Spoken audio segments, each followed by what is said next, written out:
سلام و درود به همه شما بچه‌های عزیز و نازنینم. امیدوارم که حالتون خوب باشه و آماده شنیدن قصه امشبمون باشید. من رویای قصه خون امشبم میخوام براتون یه قصه زیبا و شنیدنی رو تعریف کنم. اسم قصه‌مون طولانی ترین قصه دنیا. این اسم قصه‌مونه. طولانی ترین قصه دنیا. بازنوشته خانم زهره پریرخ. یکی بود، یکی نبود. زیر گنبد کبود. در یه سرزمینی امیر جوانی حکومت میکرد. این امیر جوان ما علاقه زیادی به شنیدن قصه داشت. براش فرقی هم نمی کرد قصه شاد باشه یا غمگین، خوب باشه یا بد. فقط می گفت قصه باید طولانی باشه. این امیر جوان ما می گفت هرچی این قصه طولانی تر بهتر. قصه گوها سعی می کردن قصه های طولانی برا امیر بگن. اما هر قدر قصه ها طولانی بود بازم امیر از کوتاه بودن اونا گله می کرد. یه روز دستور داد، به جارچیا دستور داد که جار بزنند. هر کس طولانی ترین قصه دنیا رو براش تعریف کنه اونو از مال دنیا بی نیاز میکنه. این خبر همه جا پیچید. قصه گوها از دور و نزدیک به قصر امیر می اومدن.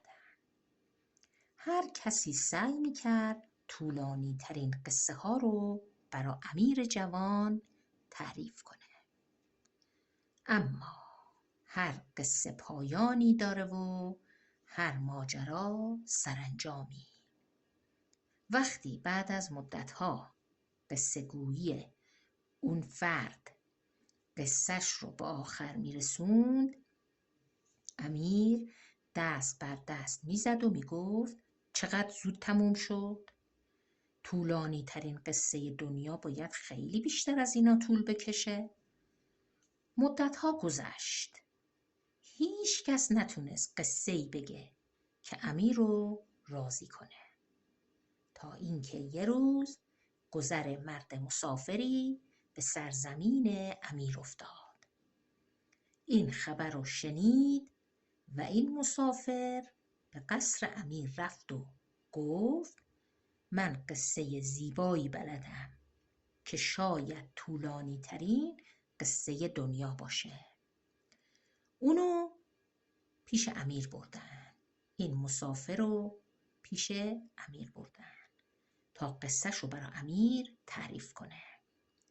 مرد مسافر گفت روزگاری پادشاه ستمگری بود که هر سال گندم و جو دهقانا رو به زور از اونا می گرفت و توی انبار بزرگی جمع می کرد. هیچ کس جز پادشاه و نزدیکاش خبر نداشت این انبار کجاست و هیچ کس نمیتونست بدون اجازه پادشاه تو انبار بره. از قضا یه دست مورچه این انبار گندمو پیدا کردن. اما هرچه گشتن نتونستن راهی پیدا کنند و توی انبار برن. بعد از مدتها زیر بلندترین و محکمترین دیوار انبار سوراخ بسیار کوچیکی پیدا کردن که از این سوراخ فقط یه مورچه کوچیک میتونست بگذره. فقط یکی از مورچه ها رفت توی سوراخ. بعد از مدتی یه دونه گندم با خودش بیرون آورد. بعد از اون یه مورچه دیگه رفت. اونم یه دونه گندم با خودش بیرون آورد. بعد یکی دیگه از مورچه ها توی انبار رفت و یه دونه گندم دیگه بیرون آورد.